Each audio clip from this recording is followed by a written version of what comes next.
بالله من الشيطان الرجيم بسم الله الرحمن الرحيم السلام عليكم ورحمة الله وبركاته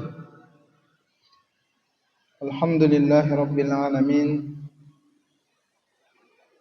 أنزل السكينة في قلوب المؤمنين ليزدادوا إيمانا مع إيمانهم أشهد أن لا إله إلا الله وحده لا شريك له وأشهد أن محمدا عبده ورسوله من لا نبي بعده اللهم صل على محمد وعلى آل محمد رضيت بالله ربا وبالإسلام دينا وبمحمد النبي ورسوله رب اشرح لي صدري ويسر لي أمري واحلل عقدة من لساني يفقه قولي قال الله تعالى في القرآن الكريم أعوذ بالله من الشيطان الرجيم يا أيها الذين آمنوا اتقوا الله ولتنظر ماذا تكسب غدا وقال في آية والعشر إن الإنسان لفي خسر إلا الذين آمنوا وعملوا الصالحات وتواصوا بالحق وتواصوا بالصبر. Masyarul muslimin muslimat jamaah salat zuhur rahimanallahu wa iyyakum. Alhamdulillahirabbil alamin, senantiasa kita memperbaharui rasa syukur kepada Allah atas segala nikmat yang Allah karuniakan kepada kita semuanya. Mudah-mudahan kita menjadi hamba-hamba Allah yang pandai bersyukur, abdan syakura. Salawat kepada Rasul, Allahumma salli ala Muhammad wa ala ali Muhammad. Bapak dan Ibu saudaraku sekalian, kita sedang berada di penghujung tahun miladiyah atau Masehi. Sesungguhnya perputaran waktu ini adalah sunnatullah, bahagian dari tanda kekuasaan Allah. Dan waktu yang lazim disebutkan dalam pendekatan nas Al-Quran di dalam Islam itu adalah berbasis Qamariyah, perputaran bumi terhadap bulan, bukan Masehi atau Syamsiyah. Namun demikian kebanyakan kita mengukur hari demi hari yang kita lalui itu adalah berbasis kalender Masehi. Jarang sekali di antara umat Islam yang memperhatikan perputaran waktu yang dijalaninya itu berbasis kalender Islam atau Hijriyah. Tapi ala kulli hal,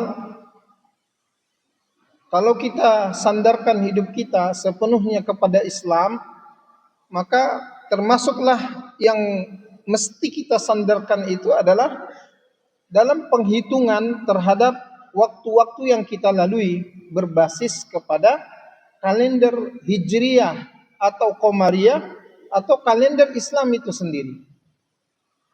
Allah berfirman di surat At-Taubah ayat 36, A'udzubillahi minasyaitonirrajim, Inna iddatasy syuhuri indallahi 12 syahran fi kitabillah. Sesungguhnya bilangan bulan dalam putaran satu tahun di sisi Allah itu adalah 12 bulan. Isna asyara syahran fi kitabillah. Yang demikian itu adalah ketetapan Allah. Jadi ketetapan terkait dengan jumlah bulan 12 jumlahnya itu adalah takdir dan ketentuan yang datang dari Allah. Karena kalau tidak 12 itu perhitungannya pasti tidak tepat. Makanya apapun kalender yang dibuat oleh manusia atau ditemukan oleh manusia, kemudian jumlah bulan dalam satu tahunnya pasti tetap 12. Karena itu takdir dan ketentuan Allah. Sebagaimana tadi di ayat 36 surat At-Taubah. Isna asyara syahran fi kitabillah. Dan itu ada dalam ketetapan Allah. Yauma khalaqas samawati wal ardh.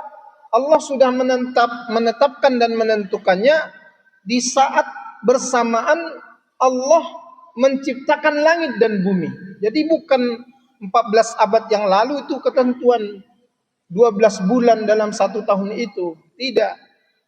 Tetapi saat Allah menciptakan langit dan bumi, saat itu juga sudah Allah tetapkan waktu dalam putaran 1 tahun itu adalah 12. Minha arba'atun hurum. Di antara 12 bulan itu ada 4 bulan haram. Bulan haram ini maksudnya adalah bulan mulia, bulan suci, bulan terhormat.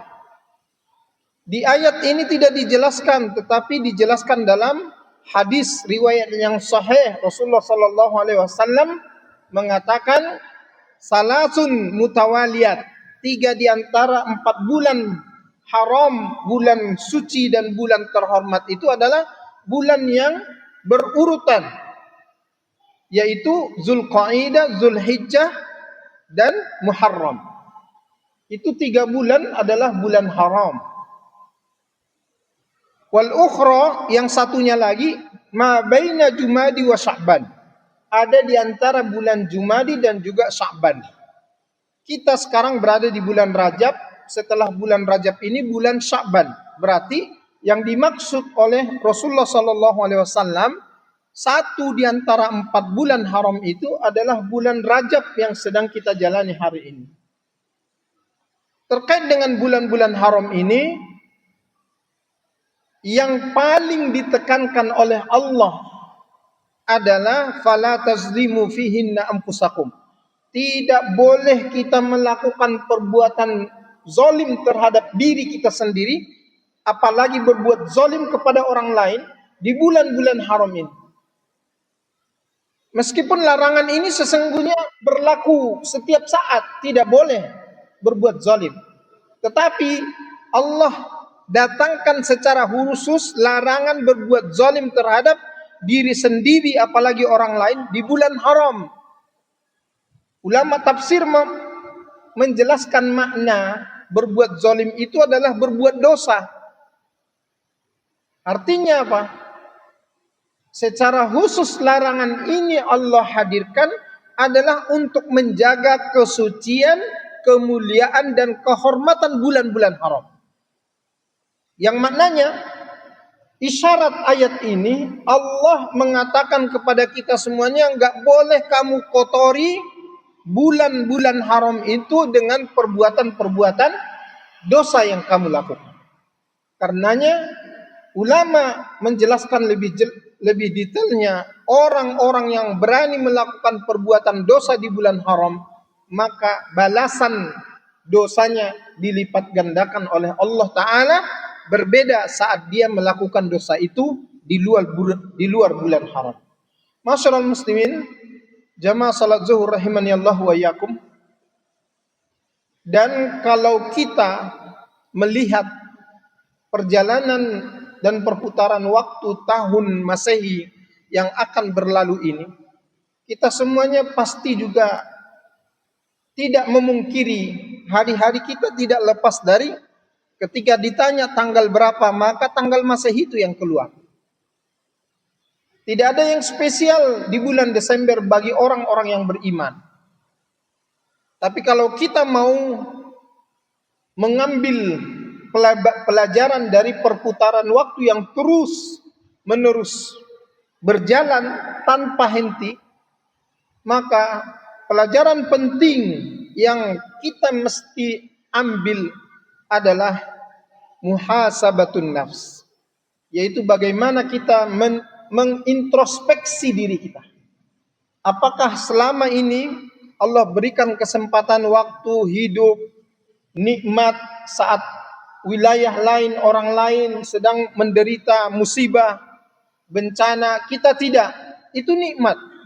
Apakah perjalanan waktu saat Allah senantiasa memberikan nikmat kepada kita, kita penuh syukur atas nikmat-nikmat Allah itu? Atau saat Allah menurunkan musibah, ujian, cobaan kepada kita, apakah kita tetap menyikapi musibah, cobaan, bencana tersebut dengan kesabaran? Karena itu adalah identitas utama umat Muhammad sallallahu alaihi wasallam dan orang-orang yang beriman. Kapanpun syukur atas nikmat, sabar atas musibah. Masyarul muslimin yang dirahmati Allah, maka itu yang pertama. Sebagaimana Imam Ali karramallahu wajhah, dia senantiasa mengingatkan kita, hasibu anfusakum qabla an tuhasab. Hisab-hisablah dirimu sebelum kelak engkau akan dihisab di sisi Allah Subhanahu wa taala. Kemudian yang kedua, saudaraku sekalian yang dirahmati oleh Allah, adalah perlu kita senantiasa memperbanyak taubat dan permohonan ampun kepada Allah Ta'ala. Dalam riwayat Muslim, Rasulullah SAW bersabda, "Ya ayyuhan nas, wahai manusia, tubu ilallah wastaghfiru." Bertaubatlah kamu kepada Allah dan selalulah meminta ampun, istighfar kepadanya. Fa inni atubu ilallahi mi'ata marrah. Fil yaumi mi'ata marrah. Rasulullah mengatakan, aku sendiri selalu bertaubat kepada Allah dalam satu hari tidak kurang dari 100 kali saya bertaubat dan beristighfar. Itu kata Rasulullah sallallahu alaihi wasallam. Maka wajar Rasulullah sallallahu alaihi wasallam itu senantiasa patut menjadi teladan hidup bagi kita. Dia bukan pendosa. Dia tidak melakukan maksiat. Bahkan dia terlepas dari salah dan khilaf. Meskipun demikian, terhadap dirinya di hadapan Allah Subhanahu wa taala, dalam satu hari dia senantiasa bertaubat dan memohon ampun kepada Allah tidak kurang dari 100 kali. Masyarul muslimin, lalu yang berikutnya, yang ketiga adalah hendaknya kita dengan perputaran waktu yang terus berjalan ini memperbanyak ibadah dan juga kebaikan-kebaikan dalam hidup kita. Wa ahsin kama ahsanallahu ilaik. Dan selalulah kamu berbuat baik sebagaimana Allah selalu baik kepadamu. Dan di antara langkah pertaubatan dan permohonan ampun kita kepada Allah adalah saat kita sudah menyesali semua perbuatan dosa, lalu kita memohon ampun kepada Allah Ta'ala. Langkah yang berikutnya adalah kita mesti memperbanyak hari-hari kita dengan amal-amal soleh dan kebaikan-kebaikan untuk menggugurkan dosa-dosa lampau yang sudah kita lakukan. Wa atbi'is sayyi'atal hasanah tamhuha wa khaliqin nas bihulikin hasan. Dan kamu sertakanlah dalam hidupmu ini dosa-dosa dan perbuatan salah yang pernah engkau lakukan dengan kesadaranmu untuk memperbanyak amal soleh dan kebaikan, dan berakhlaklah kepada manusia dengan sebaik-baik akhlak. Masyarul muslimin, lalu yang kemudian yang keempat adalah menyadari bahwa sesungguhnya bagi orang-orang yang beriman tidak ada perayaan tahun baru. Tidak ada. Mau bakar-bakar ikan, mau bakar-bakar apa, itu tidak ada dalam Islam. Itu bukan bahagian dari ajaran Islam. Justru ketika kita ikut-ikutan menggema-gemakan tentang pergantian tahun baru Masehi ini, itu kita sedang mendukung satu proses ibadah yang dilakukan oleh orang-orang kafir, pengikut Zeus, yang malam tahun baru itu mereka betul-betul memanfaatkan waktu, tidak tidur dan lain sebagainya, riang gembira atau melakukan satu ritual ibadah untuk menanti terbitnya kembali matahari di tanggal 1 Januari. Dan itu adalah bahagian dari penyembahan terhadap Zeus, dewa matahari yang diyakini sejak Romawi kuno. Masyarul muslimin, kalaupun kita mau mengambil pelajaran penting dari perputaran waktu akhir tahun menuju tahun baru ini, adalah yang utama kita melakukan muhasabah, yang kedua taubat dan juga permohonan ampun kepada Allah Ta'ala, kemudian berkomitmen untuk selanjutnya ke hadapan ini adalah kita untuk memperbanyak amal-amal soleh dan kebaikan. Kemudian tidak ikut-ikutan dalam perayaan-perayaan yang dilakukan oleh orang-orang di luar orang-orang yang beriman. Rasulullah sallallahu alaihi wasallam menyatakan dengan tegas, "Man tasyabbaha biqaumin fahuwa minhum." Sesiapa yang ikut-ikutan menyerupai apa yang dilakukan oleh kaum yang lain, maka sesungguhnya dia tergolong kepada kaum tersebut.